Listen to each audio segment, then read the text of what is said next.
I'm Phil, and this is my wife Alyssa, and we want to share with you the story of losing our daughter, Providence Joy. After having our first son, Parker, with what seemed to be little to no complications, we didn't really know what it would be like to have complications in the future, and so we just didn't really understand what was going on. And when Parker turned 1, we decided we wanted to grow our family, and we were fortunate to conceive very quickly, but as soon as we found out we were pregnant, we also found out we had lost the child.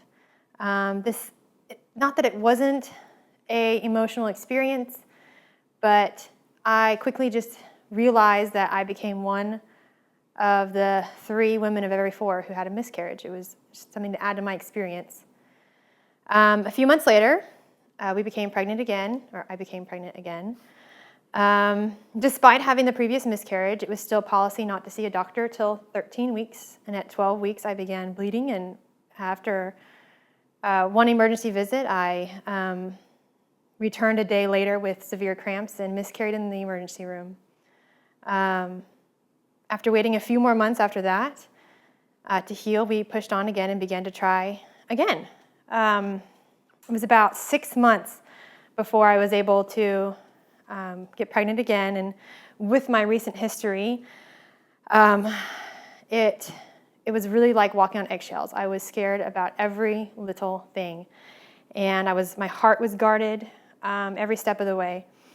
And actually, the day we finally announced our pregnancy publicly, it was exactly 1 year to the day from the first miscarriage, and the exact same weeks along that I lost the second miscarriage. So it was just an emotional time throughout the whole pregnancy, and we took every precaution, extra meds, everything that we could possibly do to prevent the miscarriage. And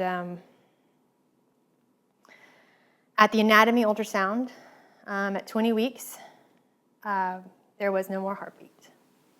even though there was one just the week before. Yeah. Yeah, it was absolutely devastating. I mean, I just remember feeling angry, depressed, just sad. Like, it was just so many emotions. It's nearly impossible to describe. I just really didn't understand what was happening. Yeah, it was the first time I'd ever seen you cry, weep even.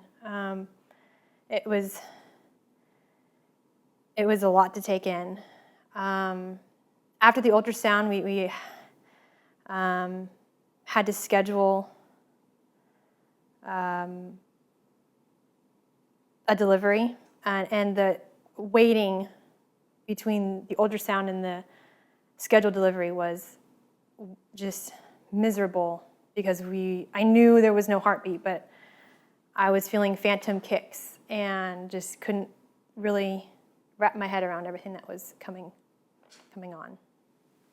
Yeah, because Alyssa was so far along, we had to go to the hospital, we had to deliver, and it was just so difficult. It was just so difficult going through to a hospital, checking in, just doing the whole process, going to the delivery room and knowing that we weren't going to come home with our baby daughter, that we would, in essence, walk away empty-handed.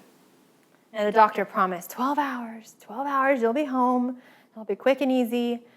I was fortunate enough that I had a friend who had gone through the exact same thing 3 months prior and walked me through minute by minute of her 2-day-long stay. And I followed every one of her experiences up to the 52-hour mark. We were at the hospital for 52 hours. 52 hours.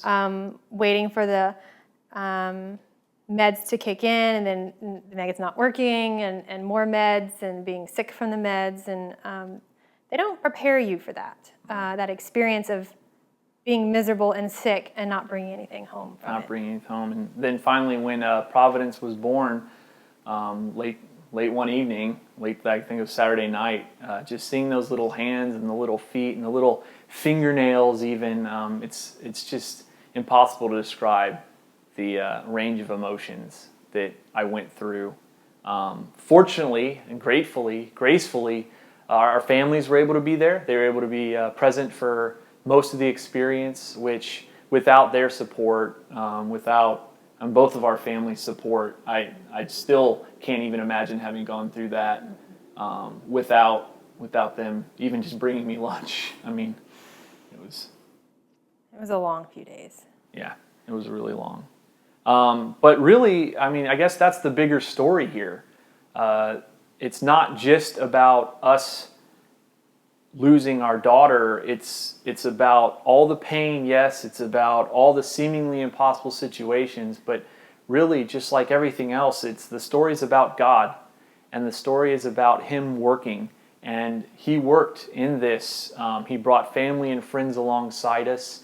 He opened His Word to us in ways we hadn't experienced before. And our church family, which was already amazing, only made itself more amazing during this time and then the time afterwards. But it wasn't easy. No, and it definitely didn't happen overnight.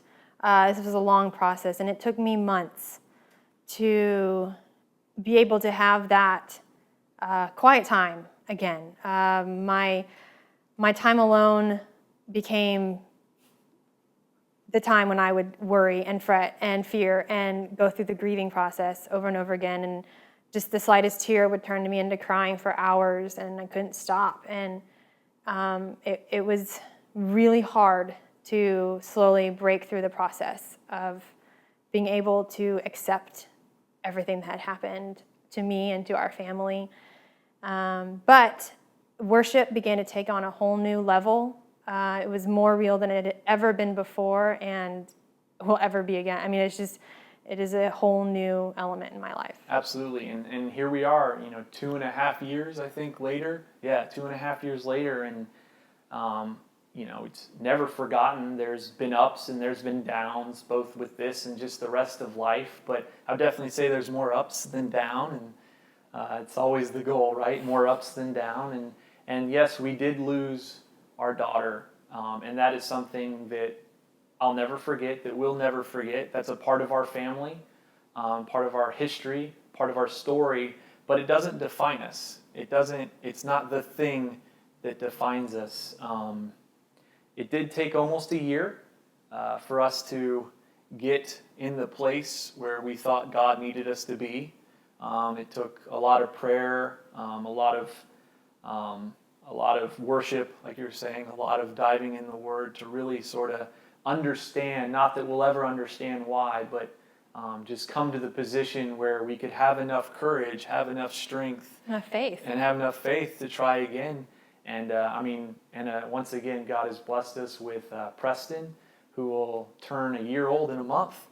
And so that's our second son, and just amazing to see him and just know kind of all that hope in a way, that joy, just seeing his face every time, because we as a family know we've been through something very difficult, but we came out on the other end stronger and more reliant on Him. And again, that's the bigger story here, more reliant on God. He truly is upholding us with His righteous right hand.